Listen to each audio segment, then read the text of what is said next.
Assalamualaikum, hai, ketemu lagi di Dian Novitasari Channel di Inspirasi Budi. Jangan lupa subscribe, like, share, and komennya. Terima kasih. Hari ini kita melanjutkan membahas materi Bahasa Indonesia kelas 4 bab 3 halaman 58 sampai halaman 74. Silakan disimak ya. Buka buku Bahasa Indonesia kelas 4 halaman 58. Menulis. Tuliskan pendapat kalian dengan menjawab pertanyaan di bawah ini. Nomor 1, menurut kalian apa yang seharusnya dilakukan Rudi? Mengapa? Yang kedua, bagaimana pendapat kalian tentang tindakan yang dilakukan pengendara sepeda motor? Jelaskan jawaban kalian. Dengan menuliskan pendapat tentang kejadian yang dialami Rudi, kalian berlatih menyampaikan argumentasi. Nah, alternatif jawabannya bisa seperti ini ya. Nomor 1, menurut saya yang harus Rudi lakukan adalah menunggu hingga lampu lalu lintas menyala hijau.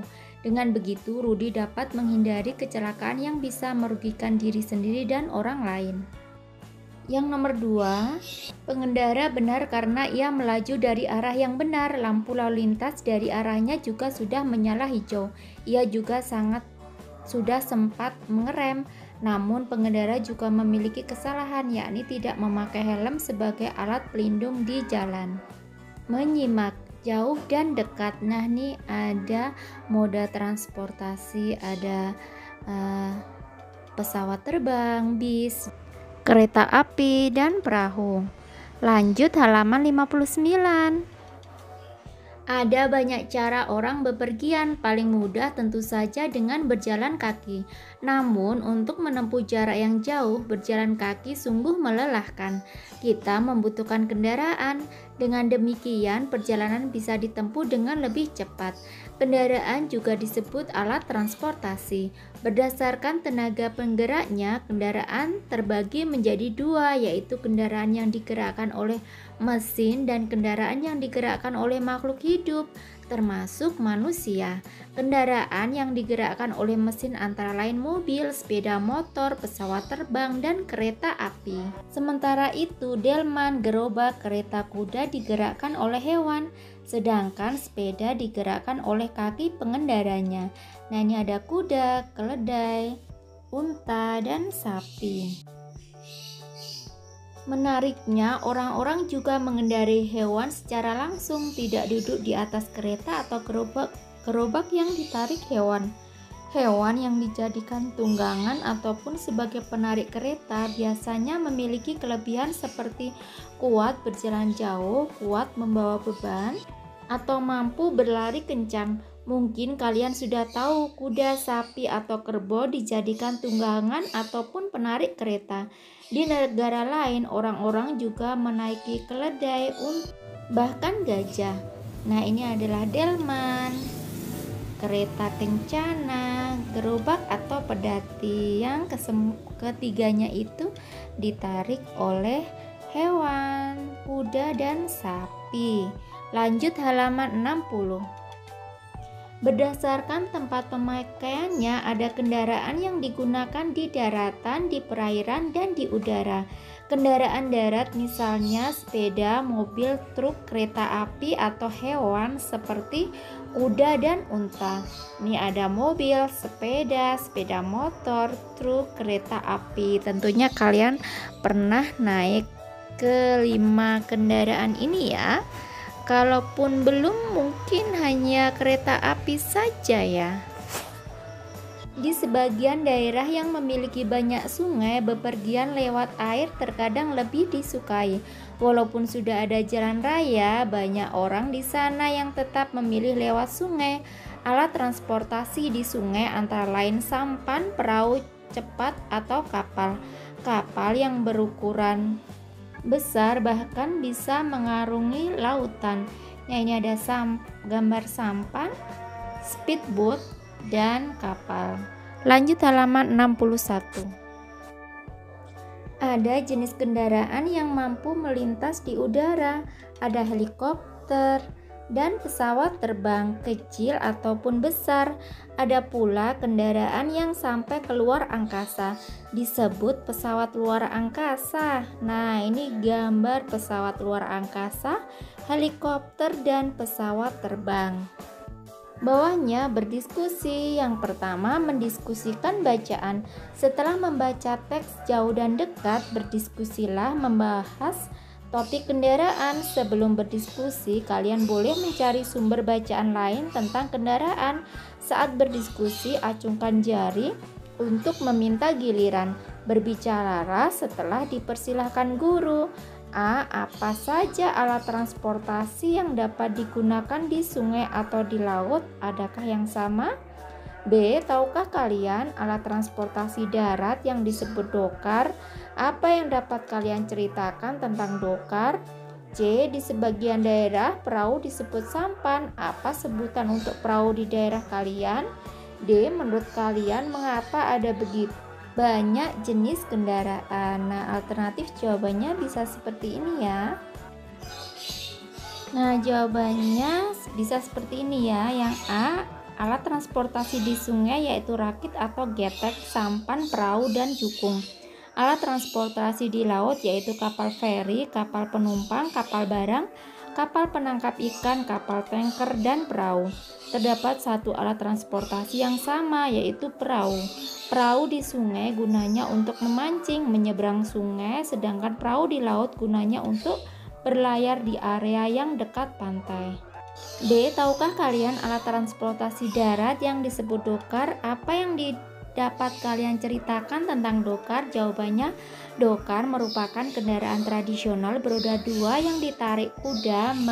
Pengemudi dokar disebut kusir yang menggunakan atau memakai pakaian tradisional. C. Di sebagian daerah perahu disebut sampan. Apa sebutan untuk perahu di daerah kalian? Jawabannya sampan, yaitu perahu yang sederhana.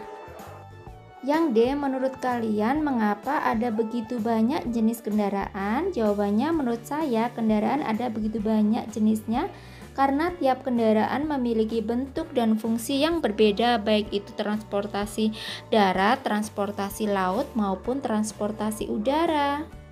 Lanjut halaman 62, nomor 2, pilih kendaraan.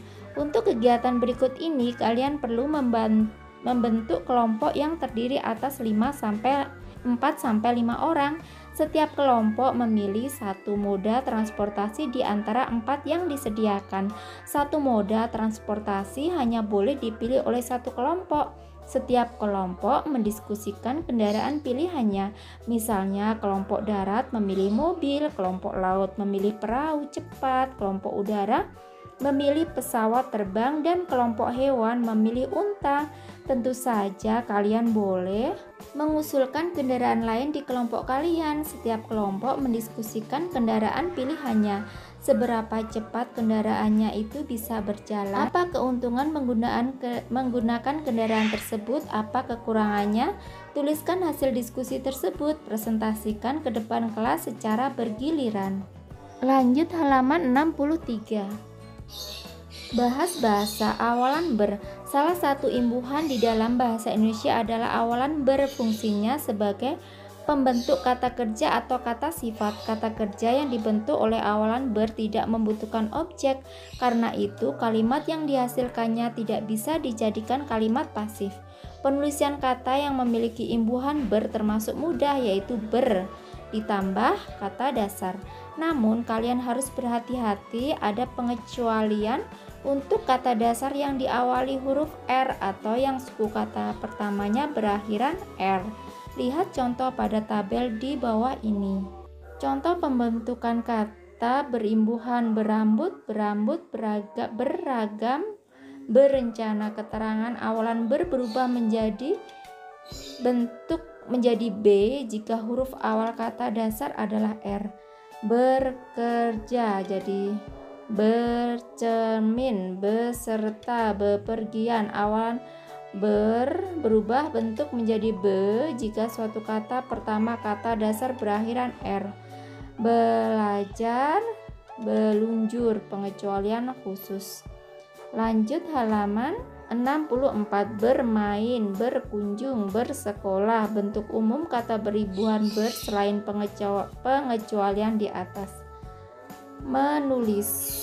Kata berawalan ber, kerjakan soal latihan berikut ini di buku tulis kalian. Berilah imbuhan ber atau ber ditambah an pada kata yang ada dalam kurung sehingga menjadi kalimat yang benar. A. Capung terbang di udara. B. Bibi cermin sambil mematut diri. C. Bima sekolah di SD Tunas Mulia. D. Adik ajar membaca. E. Tuti rambut panjang. F. Petani kerja di sawah. Tina dan Tini main peta umpet. H. Kerbau rendam di kubangan. Dengan melengkapi kalimat, kalian berlatih menggunakan awalan ber dengan benar. Nah, alternatif jawabannya bisa seperti ini ya. A. Capung terbang. Setelah dikasih awalan ber, jadi capung berterbangan di udara. B. Bibi bercermin sambil mematut diri. C. Bima bersekolah di SD Tunas Mulia. D. Adik belajar membaca. E. Tuti berambut panjang. F. Petani bekerja di sawah. G. Tina dan Tini bermain peta umpet. H. Kerbau berendam di kubangan. Lanjut halaman 65. Pertanyaan-pertanyaan berikut ini dapat kalian jadikan panduan kendaraan apa yang kalian naiki untuk menuju ke sana. Apa yang kalian lakukan saat di dalam perjalanan? Apa saja hal menarik yang kalian temui? Hal apa saja yang tidak kalian suka di dalam perjalanan? Gunakan kata-kata kerja berawalan ber dalam tulisan kalian. Jangan lupa perhatikan pemakaian tanda baca dan huruf kapital ya. Bawahnya mengamati. Amatilah dena berikut ini bersama-sama. Carilah air mancur bertanda Y. Jika kalian berada di X, telusuri jalan yang harus kalian tempuh agar dapat sampai di Y. Deskripsikan perjalanan itu menggunakan kata-kata seperti berjalan lurus, berbelok ke kanan, menyeberang di sebelah kiri, dan lain-lainnya. Gunakan bangunan atau pohon sebagai penanda. Bawahnya, apakah ada jalan lain yang bisa kalian tempuh? Mana yang lebih dekat? Pembahasannya, dari X saya berjalan lurus menuju ke jalan raya, kemudian sampai di jalan raya saya berbelok ke kiri dan berjalan sampai persimpangan jalan. Sesampainya di persimpangan jalan terdapat sebuah bangunan besar. Saya berjalan lurus sampai di persimpangan jalan lagi. Saya melanjutkan berjalan lurus sampai di pertigaan jalan yang terdapat banyak pohon besar. Kemudian saya melanjutkan perjalanan dengan berbelok ke kiri dan berjalan. Di jalan tersebut masih terdapat banyak pohon besar. Kemudian saya berbelok ke kanan dan berjalan cukup panjang. Setelah itu berbelok ke kiri. Kembali air mancur berada di kiri jalan. Lanjut halaman 66, berdiskusi. Ada di sana. Nomor 1, gambarlah denah sederhana sekolah kalian dan lingkungan sekitar. Nah, ini ada gambar anak sedang duduk di kursi roda bersama ibunya. Nomor 2, pikirkan dua tempat yang ada di sekolah kalian atau di lingkungan sekitar. Tempat pertama menjadi titik awal atau start, dan tempat kedua menjadi titik tujuan atau finish. Kalian boleh memilih ruang guru, ruang kelas 4, kantin, lapangan, atau yang lainnya. Supaya tidak lupa, kalian boleh menuliskannya.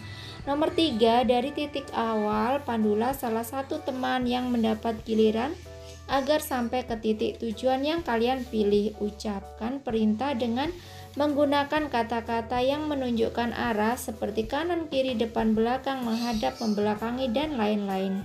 Contoh, titik asalnya adalah ruang kelas 4. Berdirilah membelakangi kelas 4, lalu menghadaplah ke kanan dan berjalanlah sejauh. Lanjut halaman 67. 2 kelas. Berbeloklah ke kiri sampai tiba di lapangan. Dari lapangan berjalanlah lurus sampai tiba di persimpangan jalan. Berbeloklah ke kiri lalu berjalanlah melewati 3 rumah. Titik tujuan ada di sebelah kanan. Nomor 4, sewaktu petunjuk dibacakan, kalian yang belum mendapat giliran bisa menelusuri rute tersebut pada denah masing-masing. Yang kelima, periksalah apakah titik tujuan hasil penelusuran kalian sudah benar. Diskusikanlah dengan menuliskan petunjuk cara mencapai tempat tertentu di sekolah. Kalian berlatih menyampaikan prosedur atau instruksi sederhana.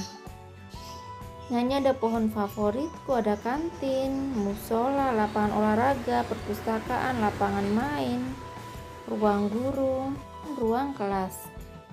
Lanjut halaman 68, kosakata terkait arah. Ada kanan, kiri, depan, belakang, di sebelah kanan, sebelah kiri, lurus, sisi kanan, sisi kiri, menghadap, membelakangi, menyeberang, berbelok ke kanan, berbelok ke kiri, jalan terus, utara, selatan, timur, barat, maju, mundur.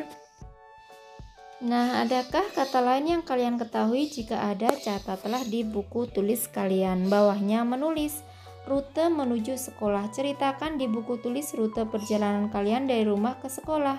Dimulai dari rumah sebagai titik awal. Gunakan panduan dan pertanyaan berikut ini untuk membantu kalian menuliskannya. Lanjut halaman 69. Nomor 1, apakah kalian berjalan kaki atau naik kendaraan? Apakah kalian naik kendaraan umum atau diantar orang tua atau kakak? Ini akan menjadi bagian awal tulisan kalian. Lalu ceritakan tempat-tempat yang kalian lewati. Apakah rute yang kalian tempuh selalu sama ataukah kadang-kadang kalian mengambil rute yang berbeda? Mengapa kalian mengambil rute itu? Apa saja yang kalian jumpai sepanjang perjalanan? Informasi-informasi ini akan menjadi bagian tengah tulisan kalian. Yang ketiga, berapa lama waktu yang kalian perlukan untuk sampai di sekolah? Apakah biasanya kalian datang saat sekolah masih sepi ataukah saat sekolah sudah ramai? Itulah bagian akhir dari tulisan kalian, yaitu sampai di sekolah, sampai titik tujuan. Ceritakan pengalaman kalian dengan jelas sehingga orang yang membaca dapat membayangkan. Paragraf yang seperti ini disebut paragraf deskripsi. Nah, alternatif jawabannya misalnya bisa seperti ini ya. Kebetulan jarak sekolah saya tidaklah jauh dari rumah saya. Saya cukup dengan berjalan kaki saja untuk bisa sampai di sekolah. Pertama-tama setelah saya keluar dari rumah, saya dihadapkan dengan persimpangan 3 jalan, yaitu belok kiri atau kanan. Untuk menuju ke sekolah, saya memilih jalan ke kanan. Di sebelah kanan ada warung Sumanto. Jika sudah ketemu warung tersebut, saya cukup berjalan lurus saja hingga menemukan persimpangan 3 jalan kedua. Jika sudah sampai di persimpangan 3 jalan yang kedua, kita belok kanan. Nanti di sebelah kiri kita akan melihat masjid dan lapangan. Setelah itu kita cukup jalan lurus sekitar 15 meter dari persimpangan dan sekolah berada di sebelah kiri. Saya biasanya datang saat warga di sekolah saya belum terlihat ramai. Nah, kalian juga dapat menggambar rute tersebut dengan denah sederhana atau menceritakan dalam gambar. Lanjut halaman 70. Jurnal membaca. Bacalah buku atau tulisan di majalah, koran atau di internet yang menceritakan perjalanan atau kendaraan. Buku berikut ini dapat kalian jadikan pilihan. Dunia Tanpa Roda karya Ani Wijaya dan Rama Indra. Buku Sampai di Mana karya Novita Elisa Fahmi. Nah, ini ada barcode-nya di sebelahnya ya. Kalian juga dapat memindai gambar berikut untuk membaca. Jadi barcode tersebut kita pindai. Lanjut halaman 71. Kalian juga boleh membaca buku dengan tema lain yang kalian suka. Kalian bisa membacanya sebelum masuk sekolah, sepulang sekolah, atau di rumah. Untuk setiap buku atau bacaan lain yang kalian baca, buatlah catatan seperti di bawah ini di buku tulis jurnal membaca. Judul bukunya, nama koran, nama penulis, nama ilustrator, buku atau tulisan ini bercerita tentang apa gitu. Nah, alternatif jawabannya bisa seperti ini ya. Jurnal membaca, judulnya judul buku atau tulisan Dunia Tanpa Roda, nama koran atau majalahnya, nama penulis Ani Wijaya, nama ilustratornya jika ada, misalnya Rama Indra. Buku atau tulisan ini bercerita tentang roda dan tidak ada roda di dunia ini. Karena kedua hal tadi salah satu terjadi, dunia akan berubah. Kalimat yang paling saya suka dalam buku ini, tanpa roda hidup kita akan berbeda. Gabungan roda dengan alat-alat lain membentuk mesin. Jika tidak ada roda, semua mesin tidak akan ada. Jika tidak ada mesin, tentu tidak ada barang-barang yang dihasilkan oleh mesin. Jika tidak ada mesin, semua benda dibuat menggunakan tangan dan bantuan hewan. Jika tidak ada roda, tidak akan ada asap kendaraan, tidak akan ada pula limbah yang mengotori sungai.